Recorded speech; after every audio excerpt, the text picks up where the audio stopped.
कभी ऐसा हुआ है कि सालों पुरानी कोई बात, कोई धुन या कोई चेहरा एकदम साफ साफ याद हो, लेकिन 5 मिनट पहले रखी हुई घर की चाबी कहाँ है ये याद ही नहीं आ रहा? अरे, ये सवाल तो शायद हम सब ने कभी ना कभी खुद से पूछा ही है। ये हमारे दिमाग के काम करने का एक बहुत ही दिलचस्प पहलू है। कुछ यादें पत्थर की लकीर बन जाती हैं। और कुछ पानी पर खींची लकीर की तरह मिट जाती हैं। बिल्कुल। हम्म। और इसी पहेली को सुलझाने के लिए आज हम जॉन मेडिना की किताब ब्रेन रूल्स की गहराई में उतर रहे हैं। हमारे पास कुछ बेहतरीन नोट्स और लेख हैं जो इस किताब के सबसे जरूरी सिद्धांतों को सामने रखते हैं। सही कहा।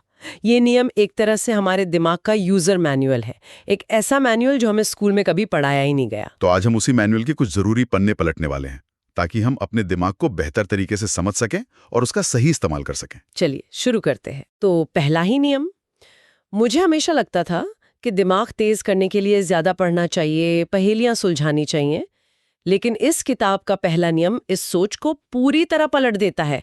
नियम है व्यायाम, मतलब दिमाग शरीर से जुड़ा है। ये थोड़ा अजीब नहीं है? पहली नजर में लगता है, लेकिन जब आप इसके पीछे का साइंस समझते हैं ना, तो ये बहुत लॉजिकल लगता है। हमें लगता है दिमाग गर्दन के ऊपर की एक अलग दुनिया और शरीर नीचे की एक अलग दुनिया। हाँ। और सच तो यह है कि हमारा दिमाग हमारे शरीर के साथ ही इवॉल्व हुआ है। हमारे पूर्वज कोई फिलोसोफर नहीं थे, वो शिकारी थे जो रोज कई कई किलोमीटर चलते थे। अच्छा। उनका दिमाग लगातार चलते फिरते दौड़ते भागते हुए प्रॉब्लम सॉल्व करने के लिए बना था। तो चलना फिरना हमारे दिमाग के ओरिजिनल डिजाइन का हिस्सा है। ये तो मैंने कभी ऐसे सोचा ही नहीं था। तो इसका आज की जिंदगी में क्या मतलब है? हम तो अब दिन भर कुर्सी पर बैठे रहते हैं। और देखिए, यही समस्या की जड़ है। जब हम फिजिकली एक्टिव होते हैं तो हमारे ब्रेन में ब्लड फ्लो बढ़ता है। ज्यादा खून का मतलब है ज्यादा ऑक्सीजन, ज्यादा न्यूट्रिएंट्स। मेडिना की रिसर्च दिखाती है कि रोजाना सिर्फ 20 से 30 मिनट टहलने से भी हमारी मेमोरी बेहतर होती है। सिर्फ 20-30 मिनट? हाँ, और ध्यान लगाने की क्षमता फोकस बढ़ता है, और सबसे बड़ी बात, स्ट्रेस कम होता है। ये तो कमाल है। मतलब अगली बार जब मैं किसी चीज पर अटक जाऊं या दिमागी तौर पर थका हुआ महसूस करूं, तो सोशल मीडिया स्क्रॉल करने के बजाय मुझे टहलने जाना चाहिए। बिल्कुल। वो 10 मिनट की वॉक आपके दिमाग को रीसेट कर देगी, जबकि 10 मिनट का फोन इस्तेमाल उसे और थका देगा। एग्जैक्टली। ये एक बहुत सीधा साधा लेकिन पावरफुल नियम है। तो शरीर को चलाना जरूरी है, लेकिन उस समय का क्या जब शरीर बिल्कुल नहीं चल रहा होता? मेरा मतलब है नींद। अक्सर हम नींद को एक तरह से टाइम वेस्ट मानते हैं ना? और यहीं पर हम दूसरी सबसे बड़ी गलती करते हैं। यह हमें दूसरे नियम पर लाता है। नींद दिमाग का चार्जर है, और यह सिर्फ चार्जर नहीं है। ये वो टाइम है जब दिमाग की सर्विसिंग और मेंटेनेंस होती है। ये बात थोड़ी चौंकाने वाली है। हम तो सोचते हैं नींद का मतलब है शटडाउन, पर आप कह रहे हैं कि दिमाग उस वक्त भी काम कर रहा होता है। बहुत मेहनत कर रहा होता है। वो उस दिन की सारी जानकारी को प्रोसेस करता है।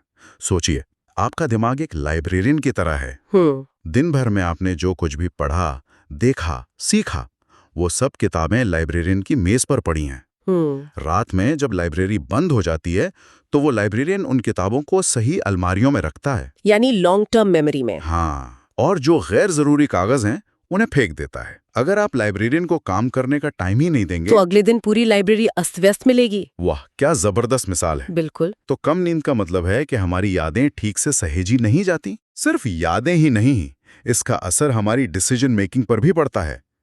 एक बहुत ही शॉकिंग फैक्ट ये है कि जो लोग रात में 6 घंटे से कम सोते हैं, उनकी मेंटल कैपेसिटी अगले दिन उतनी कम हो जाती है जितनी किसी नशे में गाड़ी चलाने वाले की होती है। ओह, ये तो बहुत गंभीर बात है। हम अक्सर कम सोने को मेहनत और लगन की निशानी मानते हैं, लेकिन साइंस कहता है कि ये खुद को जानबूझकर कमजोर बनाने जैसा है। इन नोट्स में एक लाइन लिखी है जो मुझे बहुत पसंद आई, आप मेहनती नहीं थके हुए हैं, फर्क समझिए। ये तो पूरी सोच ही बदल देती है।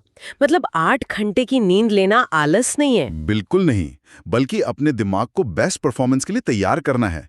और जब हम थके हुए होते हैं तो एक और चीज बढ़ जाती है, स्ट्रेस। हाँ। और ये हमें तीसरे नियम पर लाता है, डर में दिमाग काम नहीं करता। और मुझे लगता है कि नींद की कमी और तनाव का रिश्ता बहुत गहरा है।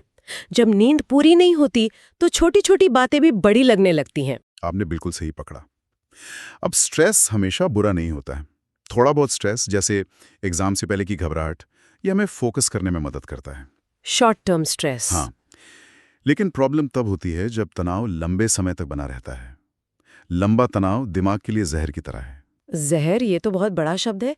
ये हमारी याददाश्त को कैसे नुकसान पहुंचाता है? देखिए, जब हम लंबे समय तक स्ट्रेस में रहते हैं तो हमारा दिमाग सर्वाइवल मोड में चला जाता है। Survival mode. उसे लगता है कि हम किसी खतरे में हैं, जैसे कोई जंगली जानवर हमारा पीछा कर रहा हो। ऐसी सिचुएशन में दिमाग अपनी सारी एनर्जी सिर्फ एक ही काम में लगाता है, जान बचाना। अच्छा। वो नई चीजें सीखना, क्रिएटिव सोचना या प्रॉब्लम सॉल्व करना सब बंद कर देता है। उसका एक ही गोल होता है, किसी तरह इस खतरे से बच निकलो। और आज के दौर में वो जंगली जानवर बॉस की डांट, डेडलाइन का प्रेशर या रिश्तों की अनबन बन गया है। बिल्कुल, और इसका असर हर जगह दिखता है। डर के माहौल में बच्चे नहीं सीखते क्योंकि उनका दिमाग सीखने के लिए खुला ही नहीं होता। इसी तरह जिस ऑफिस में डर और इनसिक्योरिटी का माहौल हो, वहां कर्मचारी कभी कुछ नया या इनोवेटिव नहीं कर पाते। सही बात है। डरा हुआ दिमाग कभी भी अपनी पूरी कैपेसिटी से काम कर ही नहीं सकता। तो हमने देखा कि दिमाग को सही से काम करने के लिए एक हेल्दी शरीर, पूरी नींद और एक सेफ माहौल चाहिए।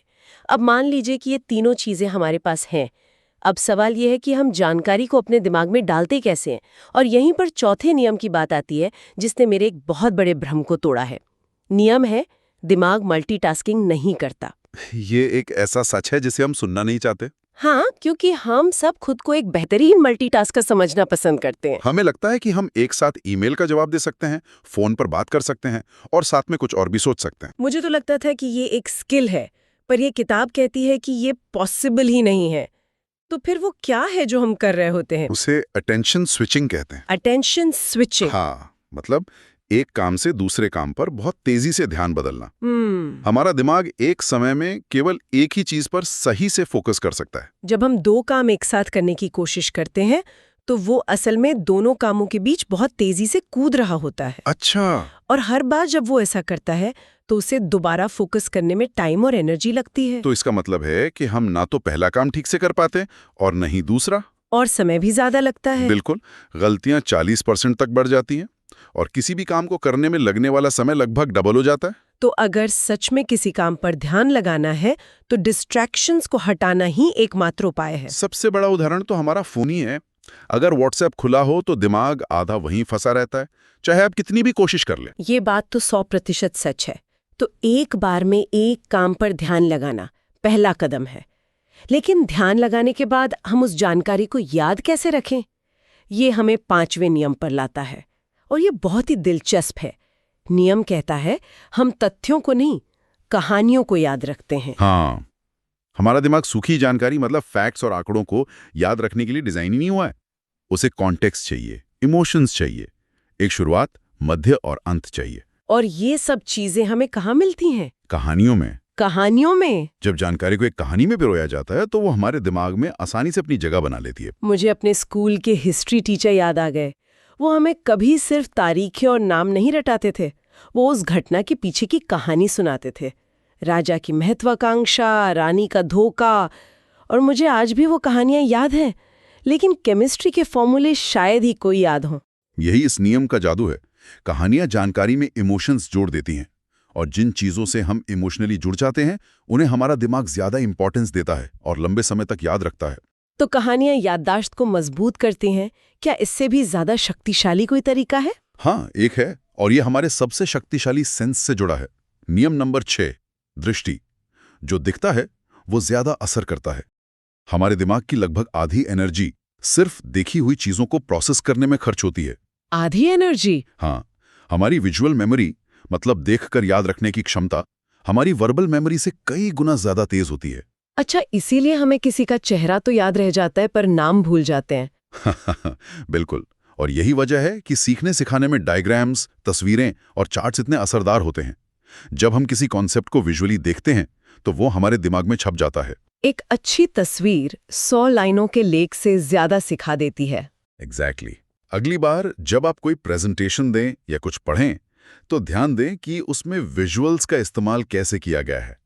टेक्स्ट से भरी स्लाइड बोरिंग होती है, लेकिन एक दमदार तस्वीर या ग्राफ पूरी बात एक पल में समझा सकता है। तो अब तक हमने दिमाग के काम करने के कुछ जनरल नियम समझे। व्यायाम करें, सोएं, तनाव कम करें, एक बार में एक काम करें, कहानियों और तस्वीरों का इस्तेमाल करें। लेकिन यहाँ एक और दिलचस्प बात सामने आती है। नियम नंबर 7 कहता है हर दिमाग अलग है, इसका क्या मतलब है? इसका मतलब है कि हम सबके दिमाग की वायरिंग थोड़ी अलग होती है। जैसे हम सबके चेहरे और उंगलियों के निशान अलग होते हैं, वैसे ही हमारे दिमाग के सीखने और जानकारी को प्रोसेस करने का तरीका भी अनोखा होता है। मतलब कोई जल्दी सीखता है, कोई धीरे लेकिन गहराई से। हाँ, कोई सुनकर बेहतर समझता है, कोई देखकर, कोई ग्रुप में अच्छा काम करता है तो कोई अकेले में। ये जानना तो बहुत सुकून देने वाला है। हम अक्सर अपनी तुलना दूसरों से करते हैं कि वो इतनी जल्दी कैसे सीख लेता है, या मैं इतनी मेहनत करती हूँ फिर भी पीछे क्यों हूँ। और वो तुलना ही बेकार है। ये वैसा ही है जैसे आप एक मछली को उसकी पेड़ पर चढ़ने की काबिलियत से आंकें। जाहिर है वो पूरी जिंदगी खुद को बेवकूफ समझती रहेगी। हमें अपनी और दूसरों की नेचुरल एबिलिटीज का सम्मान करना सीखना होगा। शिक्षा और मैनेजमेंट में वन साइज फिट्स ऑल का फंडा काम नहीं करता। बिल्कुल। तो अगर हर दिमाग अलग है, तो क्या कोई ऐसा नियम है जो हर किसी पर लागू होता है जब बात किसी चीज में मास्टरी हासिल करने की हो? हाँ, एक नियम है, और वो है हमारा आज का 8वां और आखिरी नियम, दोहराओ। ये महारत का रास्ता है। हमारा दिमाग एक बार में सीखो के सिद्धांत पर काम नहीं करता। एक बार किसी चीज को सुनना या पढ़ना लगभग भूल जाने के बराबर है। ये तो हम सबने अनुभव किया है।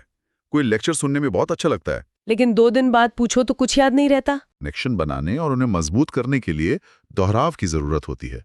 जब हम किसी जानकारी को बार बार दोहराते हैं तो वो कनेक्शन पक्का होता जाता है और जानकारी शॉर्ट टर्म मेमोरी से लॉन्ग टर्म मेमोरी में चली जाती है। और इसका सबसे प्रभावी तरीका है छोटे छोटे अंतराल में रिवीजन करना, जिसे स्पेस्ड रेपिटेशन कहते हैं। बिल्कुल। तो रोज थोड़ा थोड़ा पढ़ना एक ही दिन में सब कुछ पढ़ने से बेहतर है। बहुत बेहतर। जैसा कि नोट्स में बहुत अच्छी बात कही गई है, सीखना एक मैराथन नहीं बल्कि रोज की सैर है। ये तस्वीर उभरती है। पहले अपने शरीर का ध्यान रखो, व्यायाम और नींद, फिर अपने माहौल का तनाव कम करो।